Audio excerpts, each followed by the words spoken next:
The first day at any new school is hard. But for 16-year-old Elena Cruz, it was more than just nerve-wracking. It was a test of everything she'd fought to overcome. Her mother, a quiet but fiercely loving woman, had moved them to Brookville after a messy divorce and years of bouncing between shelters. They were finally settling down, and Elena, with her naturally kind eyes and proud posture, was determined to make it work. She arrived at Brookville High in a plain, second-hand dress, faded lavender with small embroidered flowers at the hem, something her mother had once sewn during better times. She walked through the wide halls quietly, clutching her schedule, her thick black hair tucked neatly behind her ears. Eyes followed her, whispers passed like wine through the lockers. Some girls giggled. A few boys smirked. She ignored them, remembering her mother's voice that morning. They don't know your heart, Mihija. Let them talk. You walk like a queen. In the cafeteria, she found an empty table in the corner. She wasn't surprised when no one joined her. She just quietly unwrapped her peanut butter sandwich, head down, trying to focus on surviving the day. But survival isn't always on your side when cruelty is hunting you. Hey, thrift store. A sharp voice rang out, slicing through the noise of lunchtime chatter. Elena looked up, heart hammering. 3 girls stood nearby, led by a blonde with flawless makeup and a venomous smile. Her name, Elena would later learn, was Brooke Halston, cheer captain, student council VP, and self-declared queen of Brookville High. I asked you something, Brooke repeated. You deaf, or just dumb? Elena said nothing. Brooke's friends giggled. You really thought that dress was cute? One of them sneered.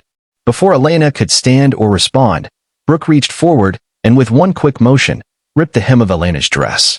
Gasps echoed through the cafeteria. Someone dropped a tray. A phone camera blinked to life. Elena stood up, trembling. Her cheeks burned. But she didn't cry. She didn't yell. She didn't even look away. Instead, with eerie calm, she asked, Are you done? Brooke scoffed. Oh, are you gonna cry now? Gonna run home to mommy? Elena's voice was soft, steady. No. I'm just wondering if you're done embarrassing yourself. The air tightened.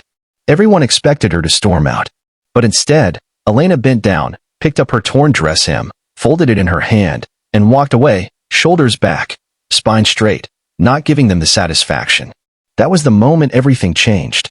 It wasn't the tear in her dress that left the school buzzing, it was her reaction. No tears. No screams. Just quiet strength. Later that week, something happened Brooke hadn't expected. Elena joined the after-school judo club. A tall woman named Sensei Marla greeted her with a warm smile. Ever practiced? Elena nodded slowly. A few years. My mom taught me. We used to train in her friend's garage back in San Diego. Within 10 minutes, she'd flipped a senior boy to the mat twice. By the end of the week, the judo instructor asked her to mentor 2 of the new kids. Word spread. The quiet girl could fight. Really fight. And not just with her fists, with her discipline, her heart, and her resilience.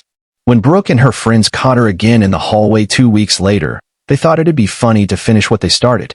Brooke grabbed Elena's backpack and threw it across the floor. You gonna flip me? She sneered. Go ahead. Show everyone what a freak you are. This time, Elena didn't smile. She calmly walked toward her backpack. But Brooke grabbed her shoulder.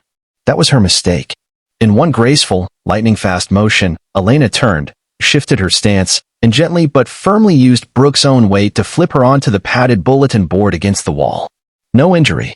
Just shock and total humiliation. A teacher arrived seconds later, but half the hallway had already seen it. She attacked me. Brooke cried. She defended herself, someone said quietly. It was Liam Ortiz, the quiet artist who rarely spoke but always watched. Dozens of students nodded in agreement. That day, something else shifted. A crowd of students began sitting with Elena at lunch.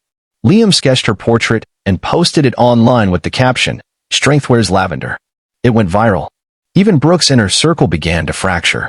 One of her friends, Kinsey, publicly apologized to Elena and joined the judo club too. I used to think being strong meant being feared, Kinsey told her. But now I know, it's about standing up for others even when it's hard. Elena became more than just the girl who fought back. She became the girl who helped others fight their battles too. She tutored freshmen who were struggling in math. She walked a stuttering student named Jacob to class every day until he could face the hallway without fear. She noticed a janitor being mocked by seniors and reported it without hesitation, earning the janitor's eternal gratitude. Her strength wasn't loud. It was consistent. Her kindness wasn't soft. It was fearless. Months passed. The spring talent show arrived, and to everyone's surprise, Elena signed up. Not to dance, not to sing, but to demonstrate martial arts and the philosophy behind it. On stage, in front of the entire school, including Brooke, now quieter, humbled, and slowly changing, Elena stood in her lavender dress, carefully sewn at the hem. She bowed, and then, with grace and power, she performed a flawless kata, each move a story, each motion a quiet declaration. "You will not break me." The crowd gave her a standing ovation. Afterward, Elena's mother embraced her backstage, tears in her eyes. "You've always been my fighter," she whispered. "But today, you showed them your soul." By the end of the year, Elena was voted most inspirational. Not because she was popular, but because she was real, kind, brave, and unstoppable. And as for Brooke, she still carried scars of that hallway humiliation, but more importantly, she carried lessons. She started volunteering at the community center Elena worked at during weekends. Eventually, they shared awkward laughs. Maybe not friends, but something close to understanding. Sometimes, it takes one person's courage to make an entire school think twice. And sometimes, a torn dress is just the beginning of something unstoppable.